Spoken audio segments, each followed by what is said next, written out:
Salut tout le monde, c'est Blue. Je vous retrouve aujourd'hui pour la nouvelle vidéo review sur l'univers de DBS, l'épisode 39 cette semaine. Alors une review qui arrive un petit peu plus tard que prévu, voilà, tout simplement parce que je vous l'avais annoncé la semaine dernière, j'ai eu un contretemps, donc pas de preview sur ma chaîne cette semaine, et une review qui arrive un petit peu plus tard. Normalement la semaine prochaine je reprendrai le rythme normal. Voilà, ça c'est pour ceux qui ont l'habitude de venir voir mes vidéos le même jour, c'est-à-dire le dimanche. Mes reviews sortent d'habitude le dimanche soir.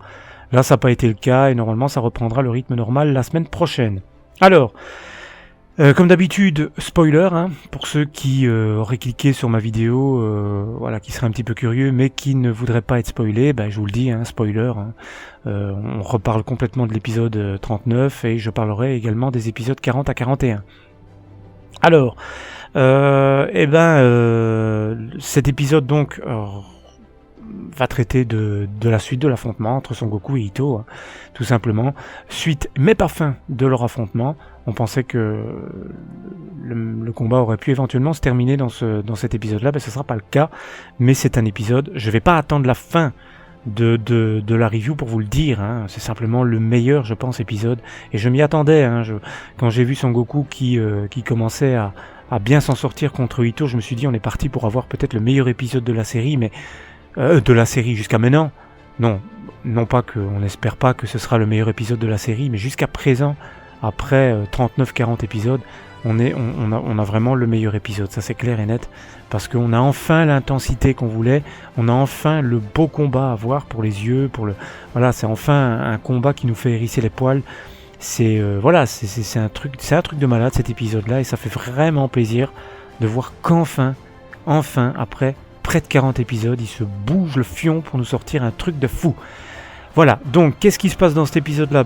L'épisode démarre tout simplement avec Son Goku qui maîtrise de manière implacable son adversaire. Il a complètement pris la mesure de son Tokitobashi, c'est-à-dire que son 0,1, le temps gelé de 0,1 seconde ne sert plus à rien contre Son Goku qu'il a complètement maîtrisé.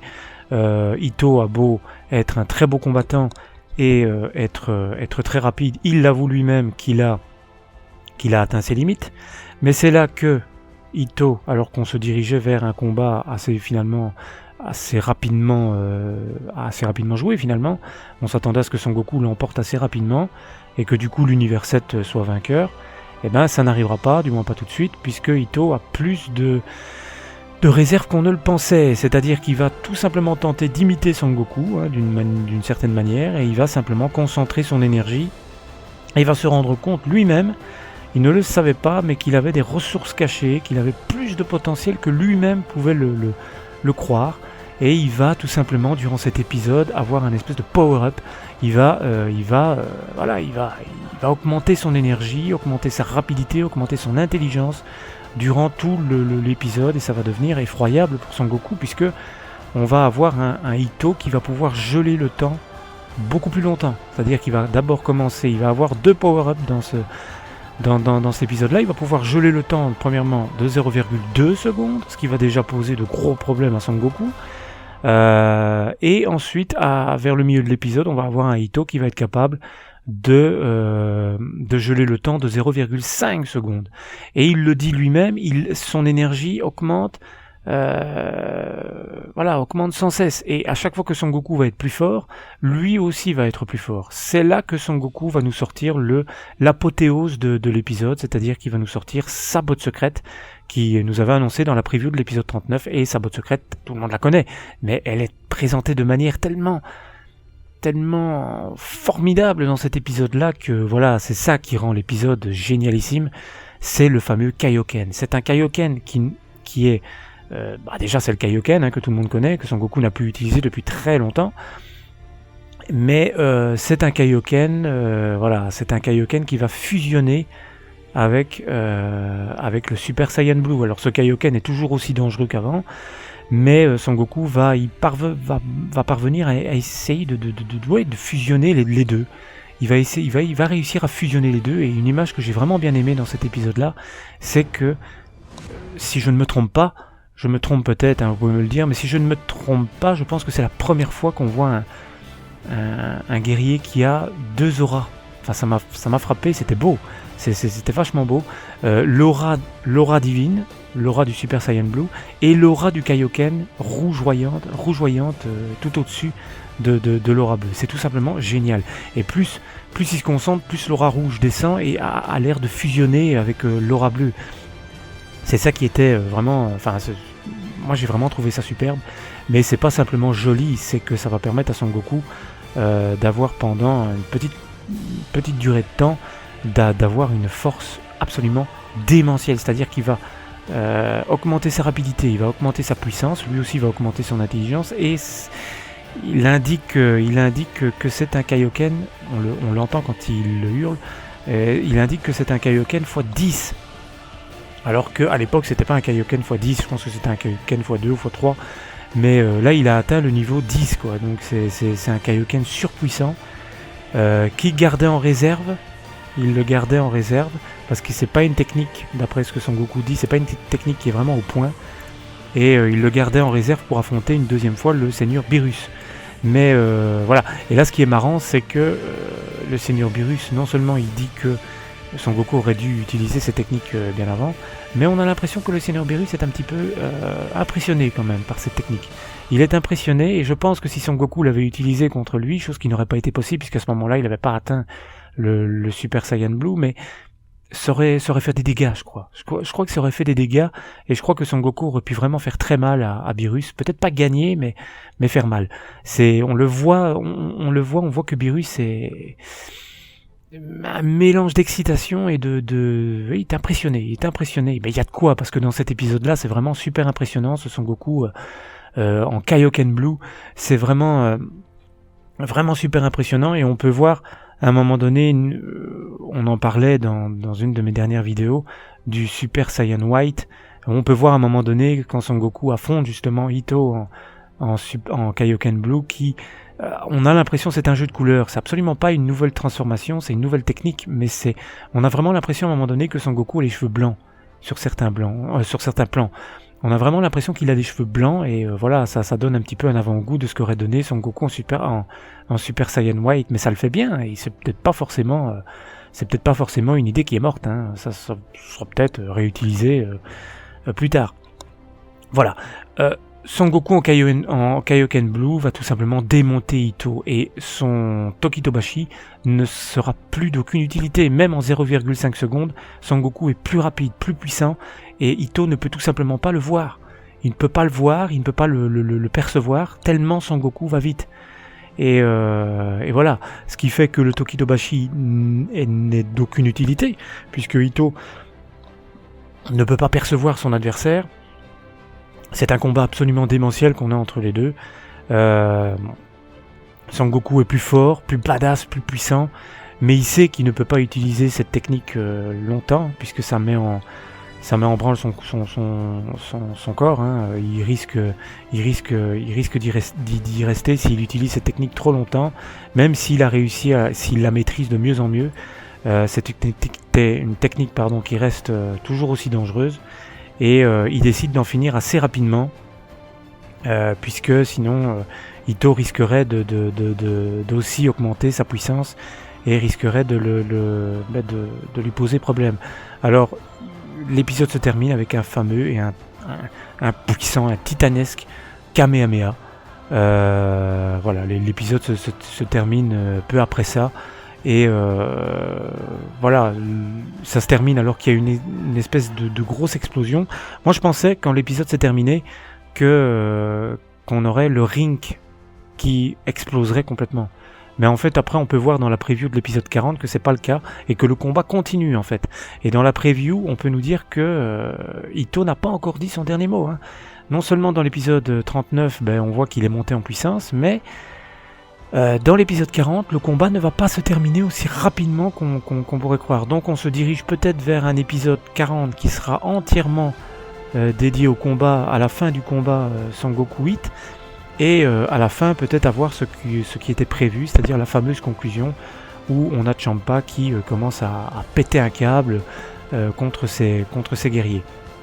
Alors maintenant qu'on en arrive donc à la preview de l'épisode 40, Juste avant d'en parler, mon avis personnel sur l'épisode 39, je vous l'ai déjà donné, il est génial, il est super, c'est le meilleur. C'est le meilleur jusqu'à maintenant, c'est un formidable épisode, j'ai adoré, vraiment j'ai adoré. Et d'ailleurs, après cette review, très certainement je le regarderai encore. Voilà, mais formidable épisode, voilà, tout simplement. Les dessins ne sont pas forcément toujours très jolis. Il y a des plans qui sont pas forcément toujours très beaux, mais bon, voilà, c'est des plans très rapides, voilà, donc ça ne gêne pas trop. L'animation elle est bonne, les musiques bien placées, ouais, enfin j'ai bien aimé, c'est les musiques de DBS, hein, ça on va pas en rediscuter. Voilà, donc très très bon épisode, très bon épisode, où je mettrais vraiment un 9 sur 10. Je ne mettrais pas un 10 sur 10 parce que je me dis que si je mettais un 10 sur 10, ça voudrait tout simplement dire que c'est le meilleur épisode de la série. Or, la série, j'espère, va durer encore très longtemps et nous offrira des épisodes tout aussi bons, voire bien meilleurs que celui-ci. Mais à l'heure actuelle, c'est le meilleur. Donc, pour ça, je lui mettrais un 9 sur 10. Voilà. Alors, la preview de l'épisode 40, l'épisode 40, on va avoir donc cette suite du combat. Et donc, moi, j'avais pensé en fait que dans l'épisode 40, on nous dit que le tournoi va prendre fin. Le tournoi va prendre fin, mais il va prendre fin de quelle manière en fait? Il va prendre fin de quelle manière? Est-ce que le tournoi va réellement s'arrêter, va vraiment s'arrêter? Est-ce qu'il va vraiment y avoir un gagnant en fait? Parce qu'on parle dans l'épisode 41, on a eu un petit complément d'information par rapport au titre des épisodes que je vous avais fait dans une dernière vidéo. L'épisode 41 nous dit que la fameuse apparition que tout le monde attendait, ça n'est certainement pas Trunks du futur. J'en avais parlé, mais je trouvais l'idée un petit peu saugrenue. Et la fameuse apparition, ce serait le dieu des dragons. C'est-à-dire qu'il y aurait quelqu'un... le titre provisoire de cet épisode-là, ça serait « Réponds à mon appel, dieu des dragons, et exauce mon souhait ». Donc c'est le dragon sacré qui apparaît. Certainement le dragon sacré des Super Dragon Ball. Donc, ça soulève pas mal de questions, parce que qui aurait fait appel à ce dragon? Il faut savoir, voilà, qui va faire appel à ce dragon? Est-ce que le dragon va apparaître à la fin du tournoi quand on aura un gagnant, ou est-ce qu'il va apparaître pendant le combat? Et que du coup, le combat va être obligé de s'arrêter. Ou alors, ce que je pensais aussi logique, et ce qui pourrait aussi expliquer la colère de Ciampa, c'est que tout simplement, soit le combat va être arrêté, peut-être une destruction du ring qui va faire que le combat va déboucher sur un match nul, ou alors tout simplement les deux combattants vont s'estimer de même puissance et ne vont pas vouloir aller au bout, ne vont pas vouloir remporter le combat. C'est une idée peut-être un petit peu débile, mais ça pourrait éventuellement arriver qu'il n'y ait pas de gagnant dans ce tournoi. Que ça reste comme ça. Et ce qui